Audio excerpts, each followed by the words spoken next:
Tonight we step into a place where the ground under your feet is warm from a sun that's been worshipped for over 1,000 years, and the air tastes faintly of wood smoke and ground cacao. You're standing in the highlands of ancient Oaxaca, in the city of Monte Alban, and it's just before dawn. The first sliver of gold slices the dark horizon, and you can almost feel the city holding its breath. Priests in embroidered tunics pace slowly along the temple steps, their incense burners spilling fragrant clouds into the still morning. Somewhere in the distance, a rooster tries to join in the ceremony unsuccessfully. You're about to follow the rhythm of the Zapotec 7-day festival cycle, and, spoiler alert, you probably won't survive this. At least not without sore feet and an overwhelming craving for maize beer. So, before you get comfortable, take a moment to like the video and subscribe, but only if you genuinely enjoy what I do here. And drop your location and your local time in the comments. I love knowing when and where you're tuning in from. Now, dim the lights, and let's ease into tonight's journey together. You trudge toward the temple plaza, guided by flickering torches and the scent of copal resin. The festival's first day is sacred to the sun, and in the Zapotec calendar, this isn't just symbolic, it's cosmic bookkeeping. Their calendar blends the 260-day ritual cycle with the 365-day solar year, and right now, you're standing in a moment where the math and the magic line up. Historians still argue whether the alignment was planned centuries in advance or just a very lucky coincidence, but either way, the priests are milking the drama. They face the rising sun, chanting in a language so old it feels like it might crumble into dust if you spoke it wrong. Behind them, apprentices grind pigments to paint solar glyphs on the ground, yellows from crushed marigolds, reds from cochineal insects. Someone hands you a tiny clay cup filled with a bitter, frothy cacao drink, and yes, you're allowed to sip it before breakfast here. It's part caffeine boost, part spiritual offering, and part welcome to the cult of early risers. The first act of the day is the awakening. A young boy in a feathered headdress runs the length of the plaza, carrying a small torch from one shrine to another, lighting each as he goes. The idea is to wake the gods, which is thoughtful, though it makes you wonder if they're the kind of gods who hit the snooze button. By the time he's made the circuit, the sun's full disk has cleared the mountains, and the plaza is bathed in gold. You notice how the entire city seems designed for this moment. The main temple's stairway faces directly into the sunrise, and the shadow of the upper tier falls exactly along a carved stone at the plaza's edge. Archaeologists think it's a kind of giant sundial. A few fringe theorists claim it's actually an ancient solar-powered signal to aliens, but you decide not to ask them for their sources. The crowd is mostly silent except for the occasional cough, shuffle, or small child loudly pointing out that the sun comes up every day anyway. That earns a quick shush from someone's grandmother, who seems to take the ritual very seriously. Next, the priests sprinkle maize kernels along the plaza's edge. The kernels bounce off the stone with tiny clicks, and you're told they're offerings for the sun's journey, a snack for the road, basically. You're half tempted to eat one yourself, but you suspect that might get you thrown into the nearest temple storage room. The chanting rises and falls, the incense thickens, and you feel your eyelids grow heavy, not from boredom, but from the hypnotic repetition. Your thoughts start to drift, and for a moment, it feels like the sun isn't just rising, it's pulling you upward with it. The festival has begun, and with it, the sense that for the next 7 days, time will bend in strange ways. The first day winds on with quiet processions to small household altars. Families sweep the thresholds, lay out flowers, and light tiny fires in clay bowls. You pass one doorway where an elderly woman is humming softly while rearranging corn husks into a neat spiral. She catches your curious look and tells you it's to keep the year turning in the right direction. You nod, though you make a mental note not to accidentally kick any husks out of place. By midday, the heat presses down, and the plaza empties. The priests vanish into shaded chambers, and you're left wandering narrow streets where the scent of cooking maize drifts from open courtyards. Somewhere, a musician is plucking a low, resonant tune on a gourd instrument, and it mingles with the soft rustle of wind through the dry grass beyond the city's walls. Later, just before sunset, the crowd gathers again at the same plaza. This time, the ritual is about closing the sun's day, thanking it for its work and sending it off with a final pulse of energy. The priests hold mirrors of polished obsidian, catching the last rays and flashing them toward the mountains. Whether it's symbolic or just blinding the hillside goats, you can't be sure. When the final chant fades, there's a shared exhale, like the city's heartbeat has slowed. People drift away in twos and threes, some heading to family dinners, others just sitting on low stone walls to watch the sky deepen into a shade of purple you can't quite name. You stay there a little longer, feeling the faint warmth still trapped in the stones, knowing this was only day one. Tomorrow, the noise, the smells, and the chaos will multiply. Somewhere behind you, a vendor calls out about fresh tamales, and your stomach reminds you it's been suspiciously quiet since that dawn cacaro. You stand, brushing dust from your hands, and step into the winding streets, following the smell toward what comes next. The next morning doesn't exactly creep in, it barges in like a drummer who's been up all night. You're woken by a chorus of merchants calling out prices before you've even sat up. The second day is all about the market, and it's not the kind of leisurely stroll you take with a tote bag on a Sunday. No, this is the Zapotec market at festival time, a living, breathing organism made of voices, colors, and smells strong enough to make you forget which direction you were walking. You step into the plaza where yesterday's solemn sunrise chants took place, and it's been transformed into a maze of stalls. Cloth awnings stretch overhead in mismatched colors, shading tables piled high with cacaro beans, obsidian blades, ceramic vessels painted with jaguar faces, and baskets of maize in more shades of yellow than you knew existed. A man in a wide straw hat hands you a tortilla so fresh it's practically steaming in your palm. You take a bite, it's soft, a little smoky, and 1,000 times better than any store-bought wrap you've ever had. Historically, Monte Alban was a hub for regional trade, and during the 7-day festivals, caravans from distant valleys would arrive with goods you couldn't find the rest of the year. Historians still argue whether the festival markets were more about economic exchange or about flaunting status, because nothing says I'm important like buying an entire jaguar pelt just to impress your neighbor. You wander down a row where vendors are selling dyes. One woman has jars of deep red pigment made from crushed cochineal insects, their powder so fine it clings to her fingers like velvet dust. She laughs when she notices you staring and says something that roughly translates to "it's worth more than gold," which was true in many parts of the ancient world. Another stall offers turquoise beads so vividly blue you half expect them to glow in the dark. Then you hear it, the gossip corner. Oh, it's not labeled, but you can spot it by the knot of people leaning in toward each other, speaking in low, conspiratorial tones. You edge closer under the pretense of looking at a basket of chilies and catch snippets about a marriage proposal gone wrong, a priest's sudden illness after drinking too much maize beer, and something about a stolen parrot. Whether any of it's true doesn't matter, it's the festival's unofficial news service. Your path is suddenly blocked by a troupe of musicians threading through the crowd. They've got turtle shell drums, bone flutes, and a conch shell that produces a sound so deep you feel it in your ribs. They're not playing for coins, they're playing because music pulls people like moths to a flame. You join the ripple of bodies that follows them to the far end of the market, where a circle has formed around two women locked in an intense barter session.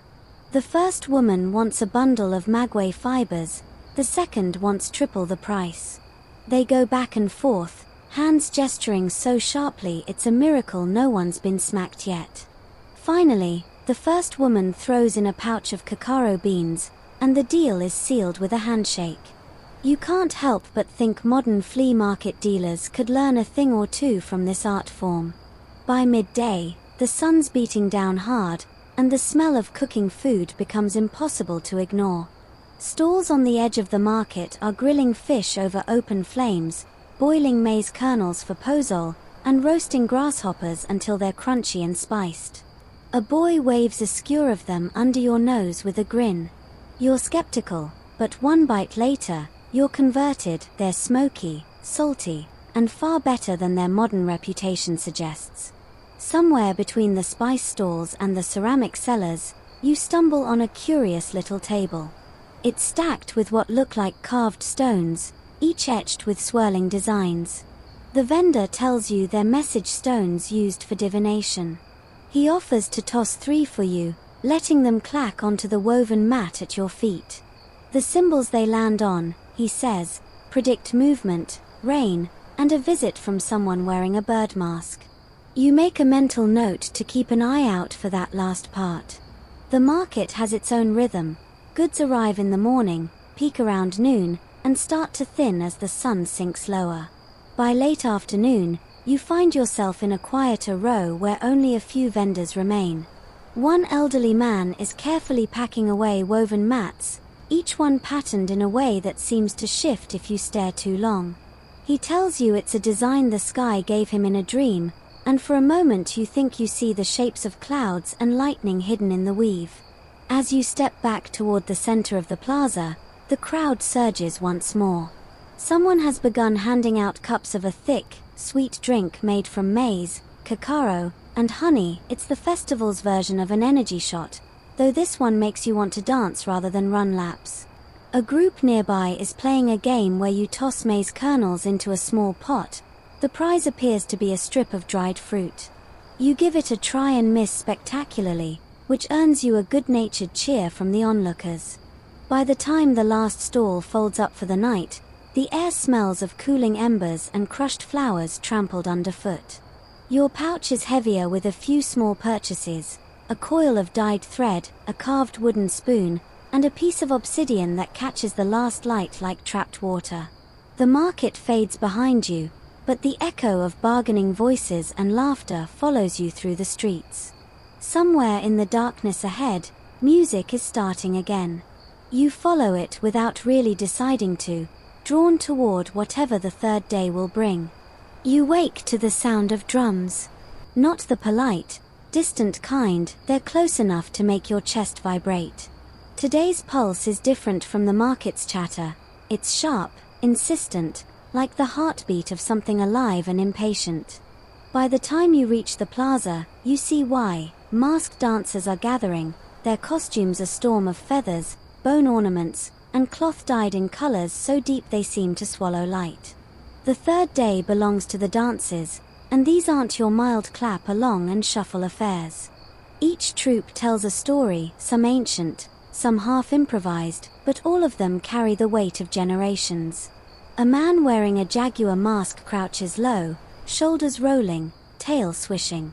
He circles another dancer dressed as a deer, who springs and twists in a way that makes your knees ache just watching. Historians still argue whether the animal dances are pure performance or rooted in actual hunting rituals, but either way, you can feel the tension coil and snap in every movement. You're drawn to a group wearing enormous feathered headdresses that catch the sun like halos. They move in spirals, each step punctuated by the rattle of shells tied around their ankles. The rhythm is hypnotic, every loop pulls you deeper in, until you're half convinced the dance could go on forever and you'd happily dissolve into it. Then, without warning, the circle bursts open and the dancers rush the crowd, pulling willing participants, like you, into the swirl. It's awkward at first. Your feet don't know the steps, and your borrowed ankle rattles keep trying to slip off. But the dancer next to you flashes a grin beneath their mask and taps out the beat with their heel, and somehow your body starts to get it. You're not graceful, but you're in. Between dances, the plaza fills with chatter and quick bites of food. Someone hands you a tamale wrapped in banana leaf, stuffed with black beans and a spicy sauce that makes your ears buzz. Across the square, you catch sight of a performer adjusting a mask carved from a single piece of wood, its painted surface cracked with age. The artisan who made it is probably long gone, but the mask's eyes still seem to follow the crowd like it's in on some joke you're not. One troupe's performance catches everyone's breath. 4 dancers, each wearing a half-skull mask, move in tight formation while a singer narrates their story. It's about a hero who descends into the underworld to bring back rain for the crops. The way the dancers dip and sway, you can almost feel the weight of the soil pressing in around them. At the climax, they break into a frantic spin, shells rattling like a sudden downpour. The crowd erupts, and you find yourself clapping until your palms sting. There's a lighter side, too. A smaller group stages what can only be described as slapstick theater, featuring a drunk character who keeps interrupting the sacred procession to demand more maize beer. The crowd roars with laughter, partly because the performer's so convincing, partly because everyone knows at least one relative like that. It's a reminder that even in the middle of a festival meant to honor gods and ancestors, there's room for a little chaos. You wander behind the performance area and catch a glimpse of the preparation zone. It's quieter here, the dancers focused on tying ankle rattles, adjusting masks, and stretching in ways that make you worry for your own lower back. You notice a young dancer sitting cross-legged, methodically painting white patterns on their arms. They're swirls and jagged lines, meant to represent clouds and lightning. They glance up, meet your eyes, and give a quick nod before returning to the work. A fringe theory says some of these painted symbols were more than just decoration, they were a kind of moving calendar, marking which days of the festival certain spirits were awake. Whether or not that's true, it's easy to believe when the sun hits the paint and it gleams like fresh rain on stone. Late in the afternoon, the most anticipated dance begins. A troupe dressed entirely in shimmering green and blue takes the stage. They're the sky serpents, and their movements mimic the wind, sharp turns, sudden dips, and long, rippling steps. At one point, they link together in a chain, weaving through the crowd so tightly you feel the brush of feathers against your arm. A child nearby gasps as if she's just seen the real thing slither past. As the sun begins to sink, the dances grow slower, heavier. The feathers and fabrics take on a warm glow in the fading light. One final performance brings the day to a close. All the troops gather in a massive circle, moving in unison, masks nodding in time to the drums. It's not flashy, but it's powerful, like the city itself is breathing through them. When the last beat fades, the dancers remove their masks and place them on the ground, facing upward. It's a gesture of thanks, and maybe a quiet prayer for another year of movement and music. You stand for a moment, watching the still faces in the dust, feeling the shift from sound to silence. Then, almost on cue, the crowd begins to break apart, drifting toward fires and food. Somewhere in the distance, you hear the low hum of conversation and the crackle of roasting maize. Your own stomach decides it's time to follow. The 4th day opens slow, like the city itself is easing into a stretch. The air is cooler, the light softer, and the streets smell of wood smoke and something faintly sweet. You follow the scent until you reach the shade of an enormous saber tree at the plaza's edge. Its trunk is thick enough that it would take 10 of you holding hands to circle it, and its roots rise and twist from the ground like the backs of sleeping dragons. Beneath its branches, families are spreading blankets and unpacking baskets. This is the feast day, a chance to let the ceremonial intensity loosen into shared meals and long conversations. The saber is no random picnic spot. To the Zapotec, it's sacred, a living axis that connects the underworld, earth, and sky. Historians still argue whether every feast tree in the highlands was planted for ritual purposes or simply claimed after it reached a certain impressive size, but here, nobody's debating. They're too busy laying out tamales, maize beer, roasted squash, and fish wrapped in leaves. You're waved over by an older man who insists you take a seat on a woven mat. Someone presses a clay cup of tejate into your hands, a creamy, cacao-based drink topped with a foamy layer of ground mamey seed. The foam is supposed to represent clouds, a reminder that even feasting ties back to the cycles of rain and sun. You take a sip, and it's both refreshing and rich, like a milkshake dreamed up by a very clever farmer. Around you, kids dart between the roots, chasing each other with sticks they pretend are spears. A group of women shell beans while trading jokes rapid fire. You catch one about a man who tried to trade a goat for his mother-in-law's cooking pot and got refused by both parties. The laughter carries under the tree's branches, and you can't help but join in, even if you only get half the punchline. Someone starts up a small clay drum and a flute carved from bone. It's not performance-level music, just a gentle, looping rhythm that keeps the conversations flowing.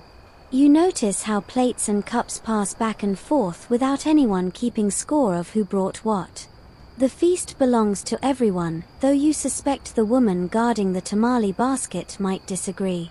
One fringe account from a Spanish chronicler claimed these feasts could last from dawn until the stars were bright, with breaks only for necessary naps. Looking at the spread in front of you, you can believe it. Bowls of beans are refilled without pause, roasted chilies keep appearing from somewhere, and the maize beer never seems to run out. You probably won't survive this without eventually leaning back against the saber and letting your eyes drift shut. But before you can do that, you're drawn into a quiet ritual happening at the tree's base. A young woman kneels to place a small plate of food against the trunk, a folded tamale, a few cacao beans, and a slice of roasted squash. She explains it's for the spirits who dwell in the saber, travelers between worlds who might stop to share in the meal. It's not about fear, she says, it's about manners. After all, if you're hosting, everyone should be fed.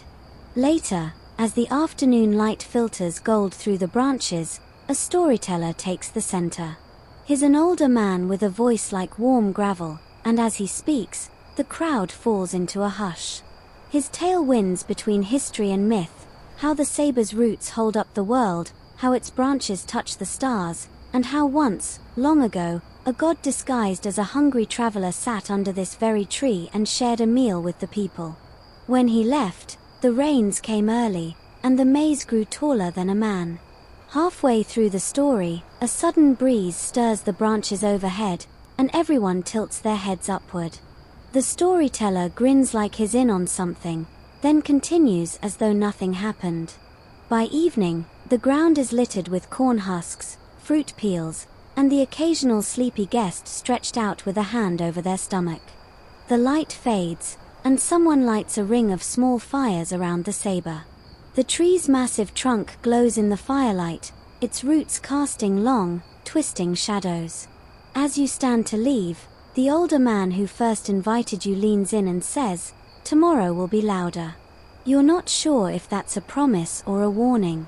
Either way, you head back through the streets with the taste of cacao still on your tongue and the saber's towering silhouette lingering in your mind. By the time the fifth day arrives, you can feel it before you see it. There's a tension in the air, like the city's holding its breath for something older than itself. The streets are quieter than usual, not empty, just hushed. People carry bundles of flowers, small clay bowls, and bundles of maize. You follow them up a winding street until you see the glow of hundreds of torches pooling in the plaza. Tonight is for the ancestors. The flames sway in the dusk breeze, casting tall, flickering shadows against the temple walls. Families cluster together, each with their own small altar, a table or a woven mat set with food, flowers, and objects the deceased might have liked in life. You spot a bowl of cacao, a flute, and even a carved stone figurine of a rabbit. Someone's sense of humor clearly survived the journey to the other side. You're handed a small bundle of marigolds. Their scent is sharp and almost citrusy, a smell that's supposed to help guide spirits back to the world of the living. You tuck them into a clay pot already brimming with petals, and a woman beside you gives a satisfied nod, as if you've just passed an unspoken test. The procession begins slowly, led by priests in deep red robes. They carry incense burners, the smoke curling upward like ghostly fingers. The crowd follows, weaving through narrow streets toward the older part of the city, where tombs are carved directly into the hillside. The ground is uneven underfoot, but the torchlight makes every surface glow warm and alive. Historians still argue whether the Zapotecs believed the dead returned physically or only in spirit during these nights. Either way, the atmosphere makes you feel like every flicker of light could be a set of unseen eyes watching from the dark. A fringe account claims that on certain years, the torches would dim all at once for a heartbeat, marking the moment the ancestors arrived. Tonight, your own torch burns steadily, but you can't help glancing over your shoulder now and then. At the hillside tombs, families kneel and arrange their offerings. Someone sings softly, a lullaby-like chant that blends with the low murmur of others speaking to the dead. You see a man place a cup of maize beer at the foot of a carved stone, then pour a little onto the earth so they don't get thirsty on the way back. The gesture is so matter-of-fact it's almost tender. You notice a small boy standing by one of the tombs, holding a carved wooden bird. He sets it down gently, pats it once, and then steps back to stand with his family. When you catch his eye, he shrugs, like he's not sure why he did it, only that it felt right. The smell of copal grows thicker as more incense is lit. It clings to your clothes and hair, mixing with the damp scent of earth and stone. The hillside feels alive, not in a creepy, horror movie way, but like a place that's listening. Every footstep, every whispered name, sinks into the ground as if it belongs there. A group of musicians sets up near one of the larger tombs. Their instruments, bone flutes, turtle shell drums, and a conch shell send out slow, mournful notes that float into the night. The sound isn't sad, exactly. It's more like a bridge between here and somewhere else. You're invited to sit with a family as they share food in the ancestors' presence. They pass you a tamale stuffed with squash and beans, along with a cup of something warm and spiced. You eat quietly, feeling both like a guest and, strangely, like you've been here before. Somewhere to your left, laughter bursts out, a deep, genuine belly laugh. It's not disrespect, it's memory. A woman is telling a story about her grandfather who once borrowed a priest's sandals and accidentally wore them to a sacred ceremony. Everyone leans in, listening as if the man himself might be laughing along. As the night deepens, the torches cast long, wavering lines up the hillside. Some families begin the slow walk back, leaving their offerings behind. Others stay, sitting cross-legged on the ground as if waiting for a sign. You remain until your torch's flame burns low, its light shrinking to a soft orange glow. When you finally make your way down the hill, the streets are quieter still. A few people pass you carrying empty bowls or baskets, their faces unreadable in the shadows. Somewhere behind you, the marigolds and offerings remain, bright against the dark earth, marking a space where the living and the dead meet just for one night. The sixth day greets you not with music or the smell of cooking, but with the low, rumbling growl of thunder rolling across the valley. The sky is a patchwork of blue and swelling grey clouds, and the air carries that charged tang that promises rain. People are already gathering in the plaza, carrying clay jars of water, bundles of maize stalks, and carved effigies of frogs. You've wandered into the trial of the rain god. In Zapotec belief, Cocijo, part serpent, part jaguar, part lightning bolt rules over rain, storms, and fertility. This is his day, and it's not so much a polite request for rain as it is a carefully staged negotiation, or maybe a performance review. Historians still argue whether these trials were symbolic rituals or if people genuinely believed Cocijo could be swayed by public opinion, but the energy in the plaza feels very much like the god is being called to account. At the center, priests stand in a circle, each holding an object that represents an aspect of the weather: a pot of clear water, a bundle of maize, a smoking incense burner, and a jaguar pelt. The air smells sharp from the copal smoke, and the drumming is slower today, deliberate, like a heartbeat you can feel in your jaw. The trial begins with praise. Priests chant Cocijo's many names, each more elaborate than the last, describing his lightning eyes, his roaring clouds, his gift of green fields. A few onlookers murmur along with the words, their voices low and reverent. Then comes the pivot. A different priest steps forward and begins listing the grievances of the people: dry fields, withered maize, streams that ran low before harvest. His tone is measured, but the words are pointed, like a lawyer presenting a case. The crowd murmurs in agreement. Somewhere near the back, an old woman shakes a clay rattle shaped like a frog, its sound sharp and insistent, like she's trying to get the god's attention personally. A fringe story says that in years of extreme drought, the trial could turn into a symbolic scolding, with the god's effigy taken down from its altar and placed on the ground to think about what it's done. Looking at the solemn faces around you, you can imagine how much weight such an act might carry. After the grievances are aired, the mood shifts again. The priests bring forward offerings, bowls of fresh water, bright flowers, baskets of maize, and a few small jade beads that glint in the muted light. Each is held aloft, turned to face the hills where rain clouds gather, then placed at the base of a carved stone depicting Cocijo's serpent jaguar form. You're invited to sprinkle a handful of water onto the stone. As you do, the droplets slide along the carved grooves like rivers running toward the god's open mouth.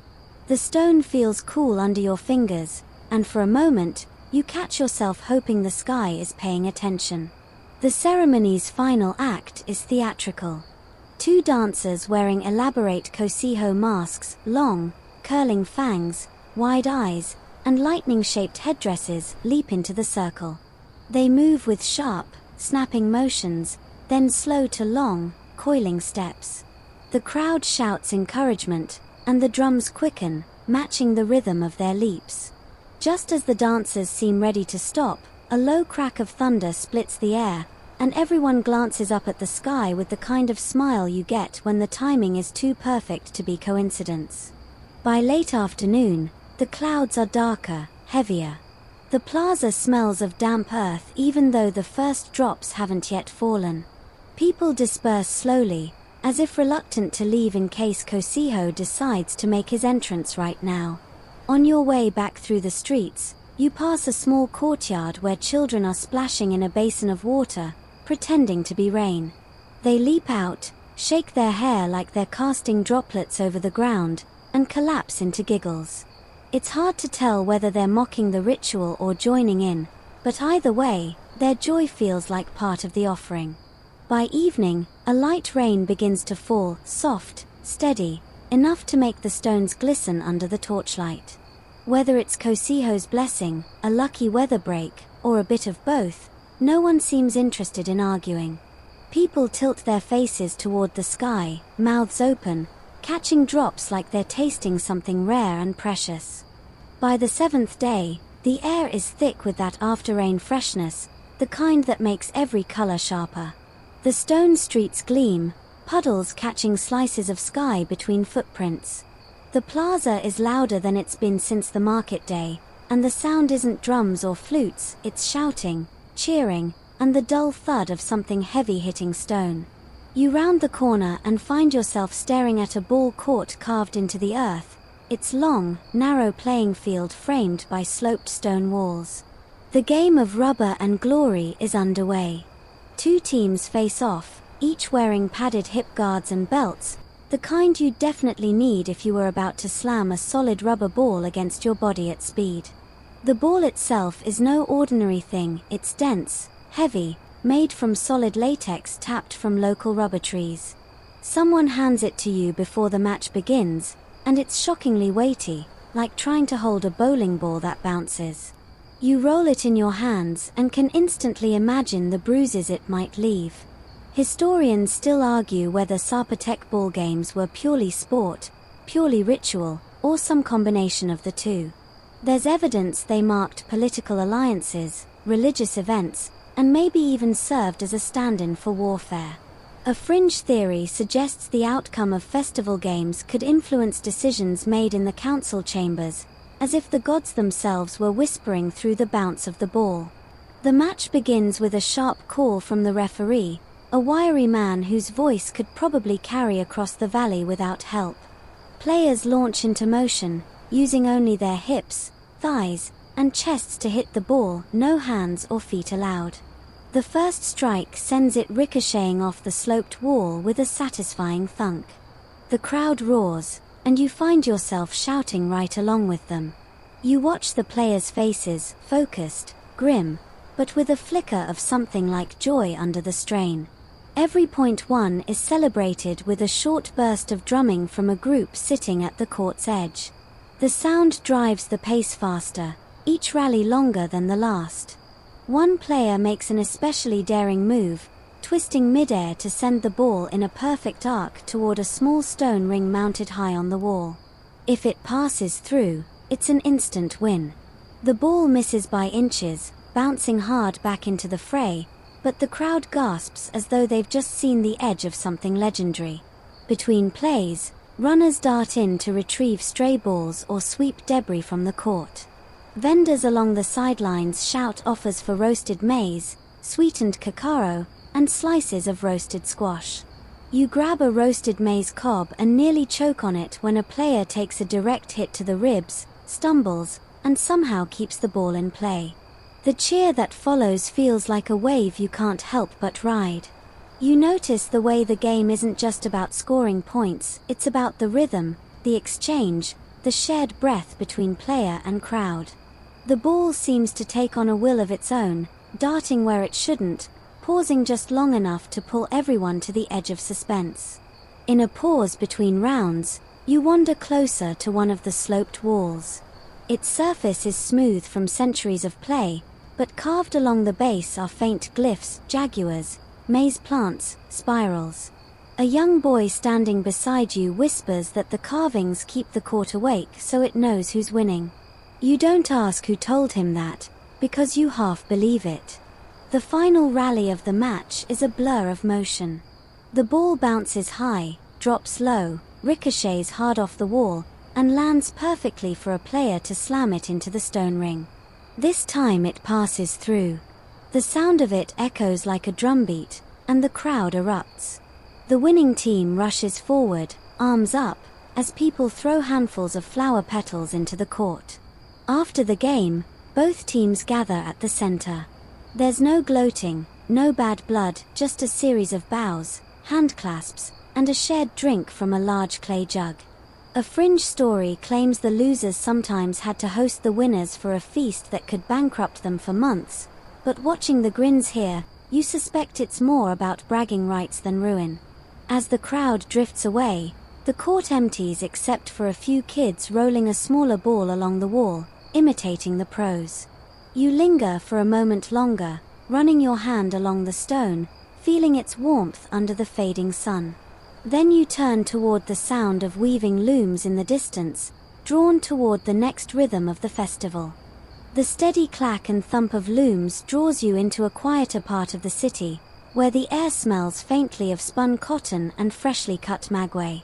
Compared to the roar of the ball court, this is a different kind of pulse, slower, steady, hypnotic. The eighth day is for weaving, when artisans turn the festival's energy into patterns that are meant to outlast the season.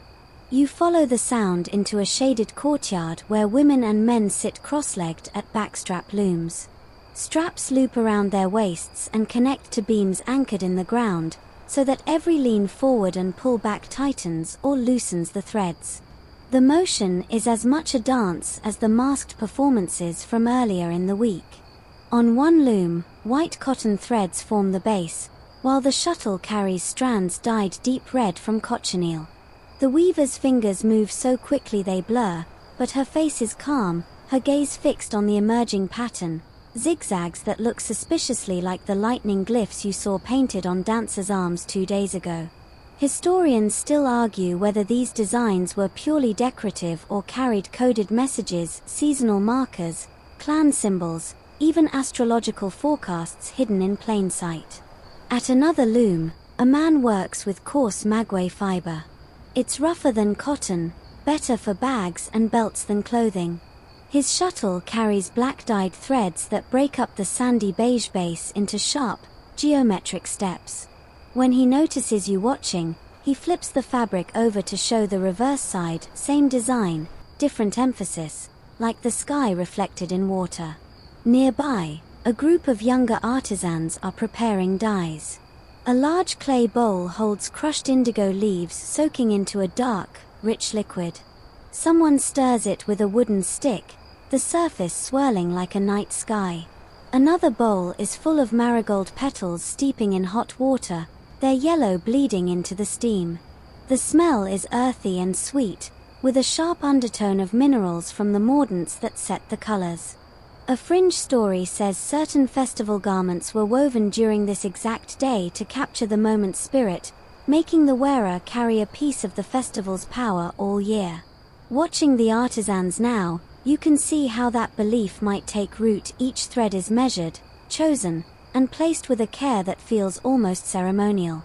One woman invites you to try. She shows you how to pass the shuttle, beat the thread down with the sword-shaped beater, and keep the tension even. Your first few attempts are wobbly at best, but she grins and says you've caught the thread's tail. You're not entirely sure if that's praise or just polite encouragement, but it's enough to keep you going until you've made a crooked but recognizable stripe. As the afternoon light shifts, finished pieces begin to hang from the courtyard walls.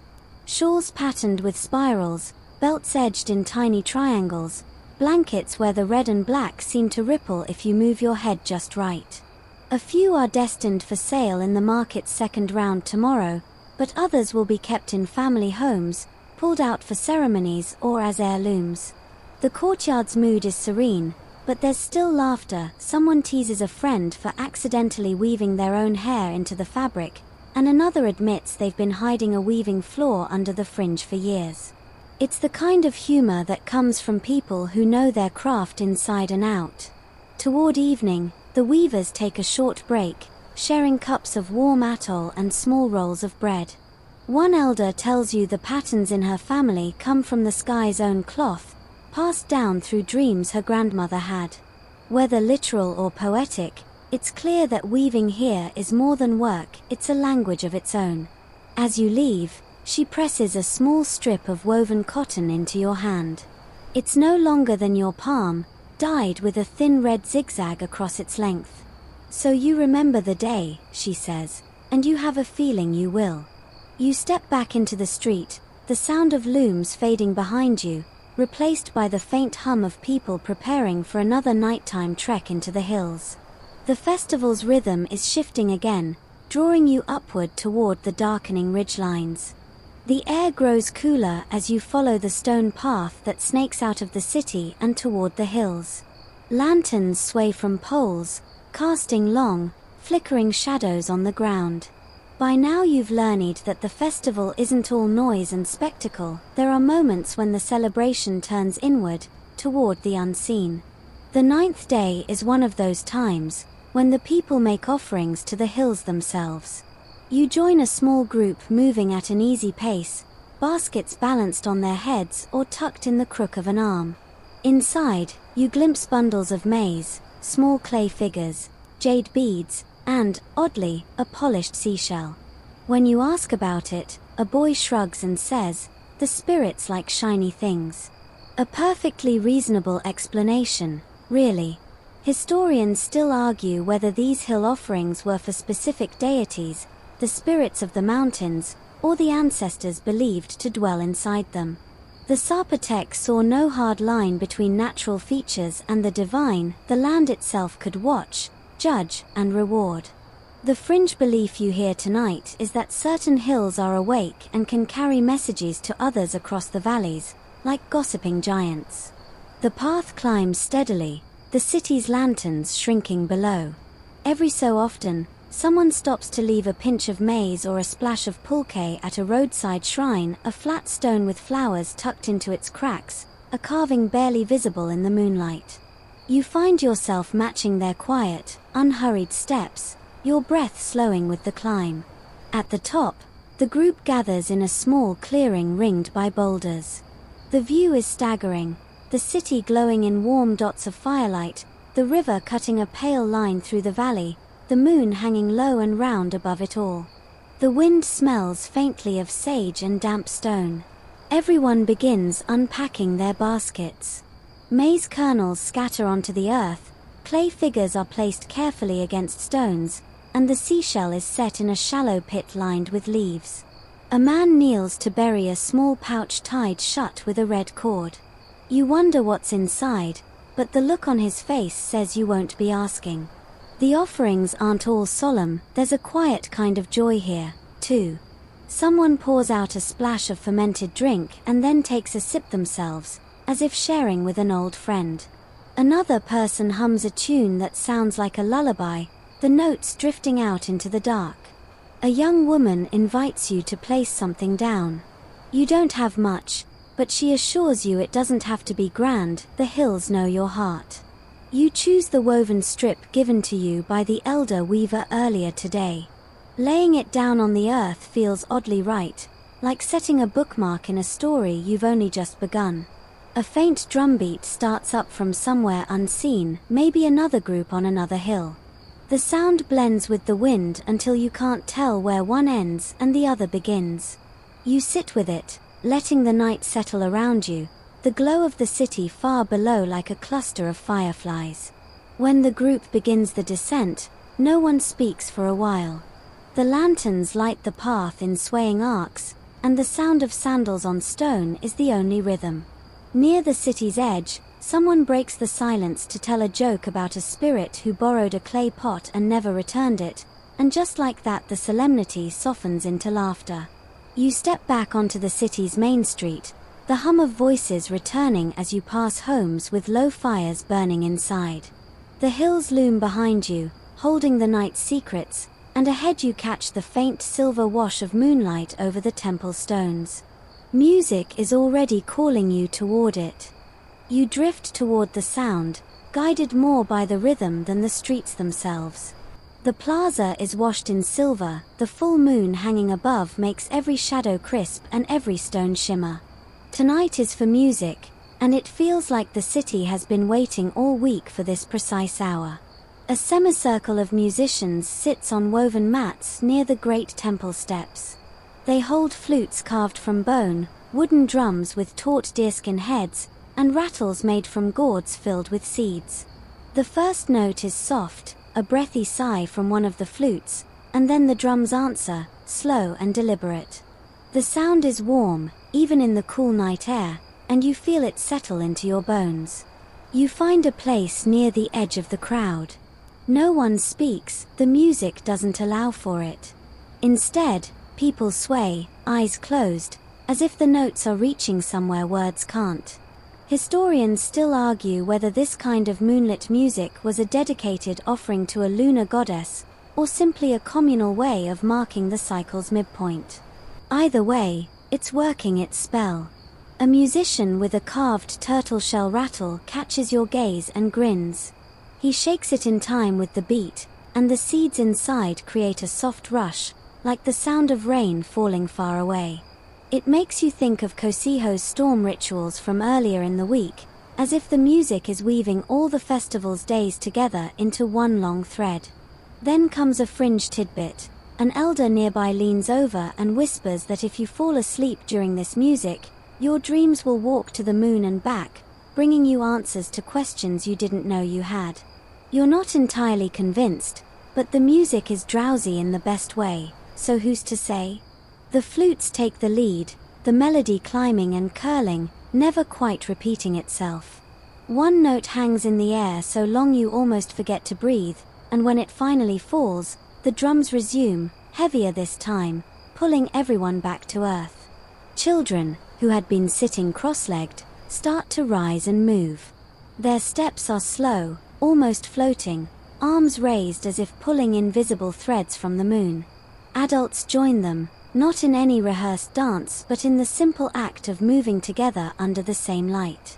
You feel the pull yourself, your feet shifting with the rhythm, your hands brushing the air as though it has weight. The music builds, not in volume but in density, each layer of sound folding over the last. The gourd rattles shiver, the flutes sing, the drums thud like a heartbeat, and then all at once it tapers down, leaving only the faint hiss of seeds in the rattles. It's as if the night exhales.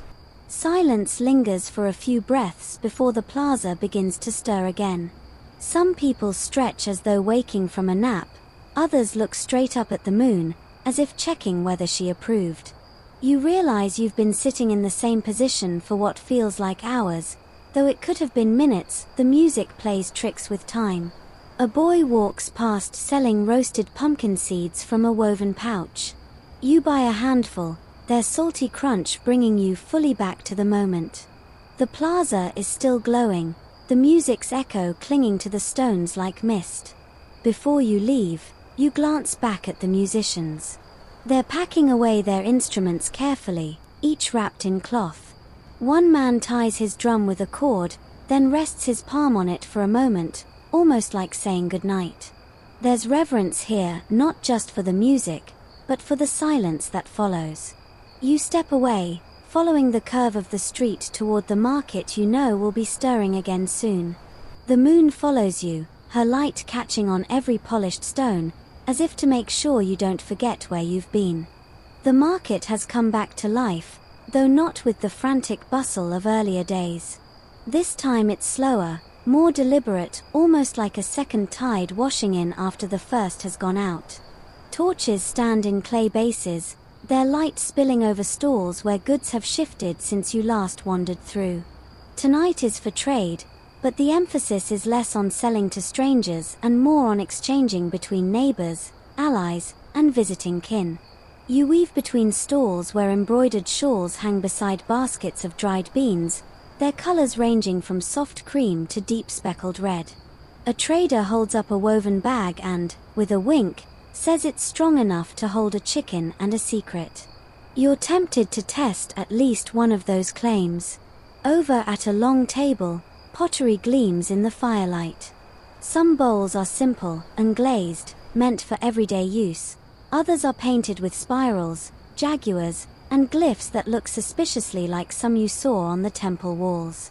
Historians still argue whether these designs marked ownership, told myths, or served as charms for the food they would hold.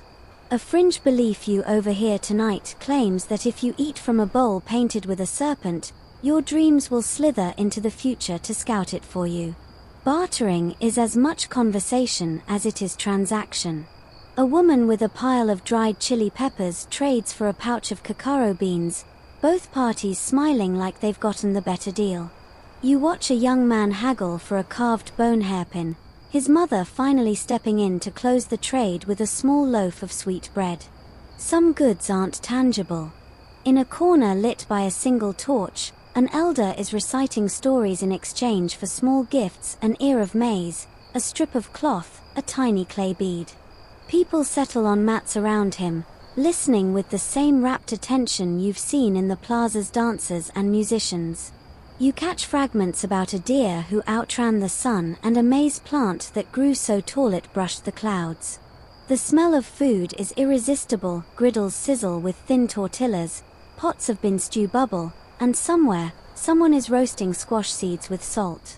You trade a few cacao beans for a cup of warm atoll, its sweet maize flavor cut by the faint bitterness of chocolate. As you sip, a man in a jaguar pelt strolls past. He's not in character from a dance, this is his festival garment, and he wears it like a badge. People greet him with the same casual respect they might offer a skilled artisan or a village leader. It reminds you that in a festival like this, clothing and accessories are not just decoration, they're a language, a way of declaring who you are and where you come from. A pair of children dart past carrying small baskets, their contents rattling. They stop to show you polished stones, shells, and a single obsidian blade no bigger than your thumb. The girl explains that she traded her old hair ribbons for it, and the boy proudly adds that he bargained like a fox. You suspect the story has been slightly edited for dramatic effect. By the time you loop back toward the market center, the torches have burned lower, and some traders are packing up. The firelight glints off jade beads, copper bells, and the last few ears of maize stacked like gold in the fading glow. One trader offers you a small clay whistle shaped like a bird. When you blow into it, the sound is sharp and sweet, carrying farther than you expect. He grins and says it's good for calling people, or scaring off a lazy spirit. You tuck it into your bag, unsure which you'll need it for first. As the market winds down, people drift away in twos and threes, carrying their trades like pieces of the festival to bring home. You leave with the whistle, the taste of atoll still warm on your tongue, and the feeling that every exchange here, whether for goods, stories, or a smile, has been part of a larger web. The night is quiet now, the streets nearly empty, but you know tomorrow will pull everyone back out again. Dawn slips in almost shyly, the first streaks of pale orange painting the hills while most of the city still rests. You step outside to find the air cool and edged with that quiet only early morning can manage. Today's festival thread is less about the senses and more about the soul. It's the day of ancestor remembrance. People emerge slowly, carrying bundles wrapped in cloth. You follow them toward a set of terraces on the city's edge, where tombs and carved stone markers rise from the earth. Some markers are plain, others are etched with spirals, jaguars, and faces that seem almost ready to blink in the shifting light. The air smells of copal incense, its sweet smoke curling into the sky in slow ribbons. Historians still argue whether these ceremonies were meant to invite ancestors to visit, or to reassure them the living hadn't forgotten. You hear a fringe tidbit from an old woman arranging maize cakes on a flat stone. She says that if the smoke curls toward you, an ancestor approves of something you've done recently. If it curls away, you might want to rethink your last decision. You try not to imagine your great-great-grandparent judging your snack choices. Offerings are laid out with care: food, small clay figurines, even cups of pulque. A man kneels by a tomb, softly speaking as though in conversation. No one interrupts him. The hush here isn't the tense kind, it's warm, like the pause in a good story. Someone hands you a candle and gestures for you to place it wherever you wish. You find a modest marker at the terrace's edge, its carved face partly worn away by time. You set the candle down and light it, watching the flame flicker against the stone. For a moment, it's easy to imagine it's a face lit from within. The morning unfolds gently. People sweep debris from around the markers, rettying loose offerings, straightening stones.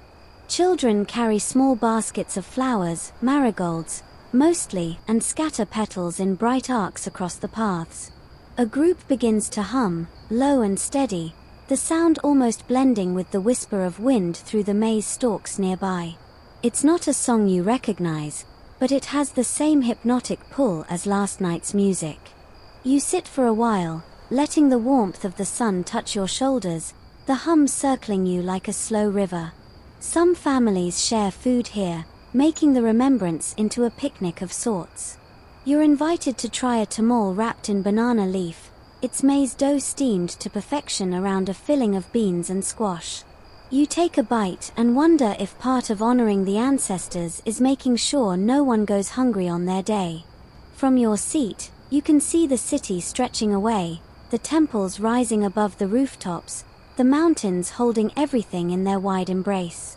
You realize that for the Zapotec, memory isn't just stored in people, it's in the land, the stones, the food, the very air. As the sun climbs higher, the hum fades, and people begin to gather their things. Some leave candles burning, others pour the last of their pulque onto the ground as a final gesture. You rise and step back toward the main street, passing under an arch of flowers that someone must have woven before dawn. The quiet lingers with you as you walk, the incense still faint in your hair and clothes. You don't look back, not because you've forgotten, but because it feels like the ancestors are walking with you now. The afternoon sun slants low, gilding the city in amber light, and the pace begins to change.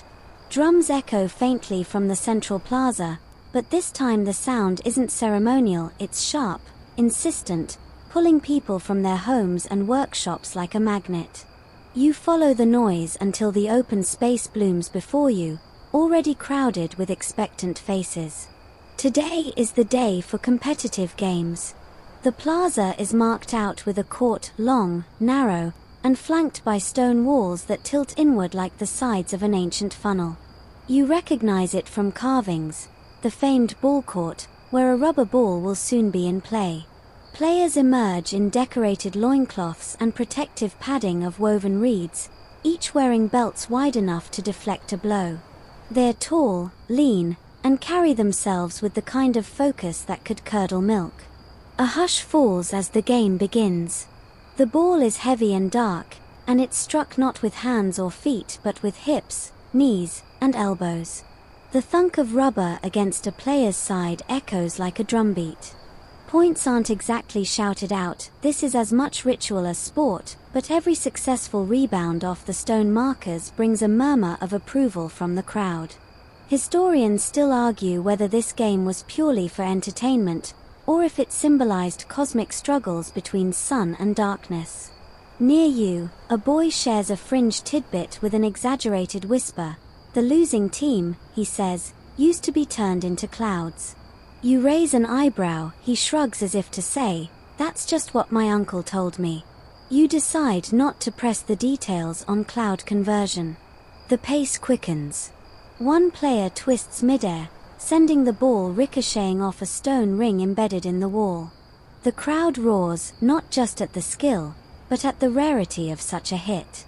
You catch yourself leaning forward, the game's tension pulling you in like a tide. Around the court's edges, vendors walk with trays of toasted maize and clay mugs of pulque. You buy a handful of roasted kernels, their crunch in your mouth competing with the steady thud of ball against wall. The match is physical but never chaotic, every move is calculated, as if the players have memorized not just the court, but the invisible pathways the ball might take. When the winning point lands, the crowd erupts, but in the same breath begins to scatter, as though the energy needs to spill into the streets. Yet the games aren't over. In a side square, another contest unfolds, a race up the temple steps, each runner carrying a clay jar of water. The trick isn't speed alone, the jar must reach the top unbroken and still half full. You watch as some sprint too fast and lose precious water, while others pace themselves and climb with measured steps. One man reaches the top without spilling a drop and raises the jar overhead like a trophy. Children cheer, and someone throws a handful of maize kernels into the air like confetti. The victor takes a bow, then pours the remaining water on the temple's stone floor, where it runs into the cracks like silver threads. As dusk begins to fold over the city, the games wind down, and laughter ripples through the crowd. You walk away with the echo of drums in your ears and the feeling that this wasn't just about sport, it was about proving strength, honoring skill, and weaving another bright strand into the festival's long braid. Night descends again, this time bringing a kind of shimmering anticipation. The streets fill with soft golden light from oil lamps and torches, but instead of leading to markets or games, the glow draws everyone toward the hilltop temples. Tonight is the great night vigil, when people gather to watch the stars. You climb the wide steps slowly, feeling the cool stone under your feet. At the top, the city stretches out below like a shadowy mosaic. Above you, the sky is impossibly clear, the Milky Way spilling across it like a trail of crushed seashells. Families spread woven mats on the temple platform, settling in with baskets of food for the long hours ahead. The smell of roasted maize mixes with the crisp scent of night air. You find a place near the edge, where the view is uninterrupted. The priests arrive in robes embroidered with constellations, tiny white shell beads sewn into dark fabric. They move to the center of the platform, carrying carved staffs and bowls of glowing embers. As they stir the coals, sparks rise like miniature stars, as though they're coaxing the heavens into paying attention. Historians still argue whether this night was purely astronomical observation or if it also marked negotiations with the gods for a favorable planting season. Someone nearby offers you a sip of a warm drink made from fermented maize and honey. It's sweet, almost floral, and you're told it opens your ears to the sky. A fringe tidbit whispered later claims that if you stare at a single star long enough tonight, it will send you a dream with instructions for your next year. You can't help but sneak a glance upward and pick a candidate. The priests begin to chant, a slow, steady rhythm that blends with the low hum of the crowd. One points a carved staff toward a bright star on the horizon, marking its position against the temple's stone edge. You realize the architecture isn't just for grandeur, it's a giant observatory, aligning perfectly with the rising and setting points of certain celestial bodies. Children lie back on the mats, tracing imaginary lines between the stars, inventing animals and monsters the way you once might have with clouds. A young boy insists that a cluster near Orion looks exactly like a rabbit with a crooked ear, and soon a dozen people are nodding in agreement. As the night deepens, the chants fade, and a kind of meditative silence takes over. The stars feel closer now, as if leaning in to listen. You wrap yourself in your cloak and watch as the constellations slowly shift, the Earth's turning becoming something you can almost feel in your bones. Hours pass without you noticing. Then, at a priest's signal, a thin line of pale light begins to creep up in the east. The crowd stirs, not because the vigil is ending, but because the rising of this particular star marks the exact midpoint of the festival. It's like a celestial stamp of approval.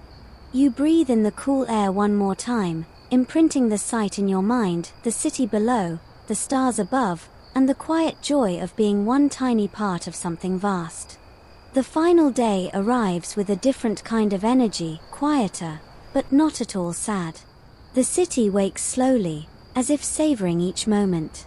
You wander into the main square and notice people wearing their best woven tunics, some newly dyed in deep reds and yellows, others patched lovingly with pieces of older cloth. It feels like everyone's dressed in memories. This is the day of closing offerings, when the threads of the previous 6 days are gathered and tied into a single knot of meaning. The air smells of fresh flowers and roasted cacao. Women carry baskets overflowing with marigolds, their petals like miniature suns.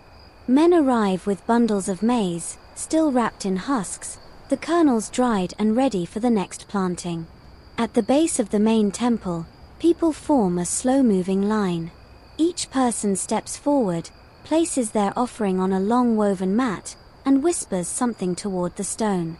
Some speak to the gods, others to the ancestors, and a few, you suspect, to themselves. Historians still argue whether this day's ritual was about gratitude for the past cycle or a plea for the next one, but maybe it's both. A fringe tidbit floats your way from an older man carrying a clay jar.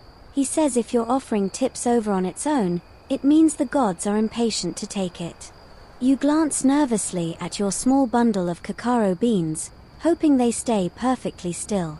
The priests chant again, their voices threading between the scent of burning copal and the low hum of the crowd. They walk slowly along the mat, sprinkling water from gourds over the offerings. You catch droplets on your arm, cool and startling, like a final blessing. When the last offering is placed, the mat is carefully rolled up and carried into the temple.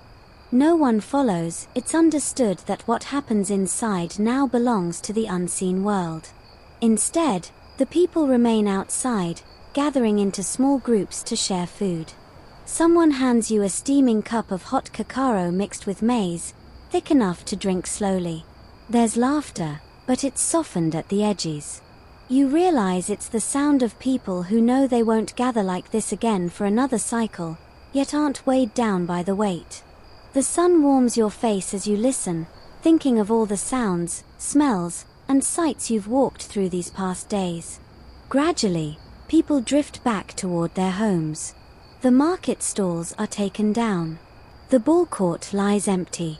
Even the incense smoke seems to hang lower, reluctant to rise. By late afternoon, the city feels like it's exhaling. As the sky begins to shift toward sunset, you walk once more up the temple steps. From the top, the view is both familiar and entirely changed.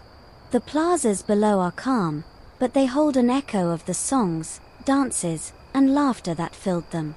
You stand there for a long moment, letting the breeze touch your face, imagining the city settling into its slower rhythm until the next festival awakens it. The sound of the city fades, replaced by the soft rustle of leaves in the warm evening air.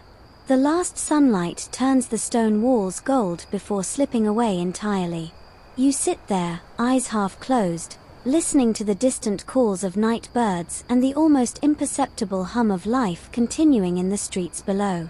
The scents linger: copal, marigold, warm maize, fading so slowly it's impossible to tell exactly when they're gone. The air feels heavier now, wrapping around you like a blanket. You breathe it in, steady and slow, letting it smooth the edges of your thoughts. Above, the first stars begin to appear, patient and steady. You remember the vigil, the way the constellations seemed to lean down toward the city, and you imagine they're doing the same now, keeping watch as the people sleep. The temperature drops just enough for you to pull your cloak tighter, and you welcome the small wait. Somewhere below, a single drumbeat sounds, not to call people together, but as a reminder that the rhythm never truly stops. You stay there, until the night deepens and the city is nothing but shadow and starlight, knowing that this place, these people, and their 7 days of celebration will always be moving somewhere in the quiet corners of your mind.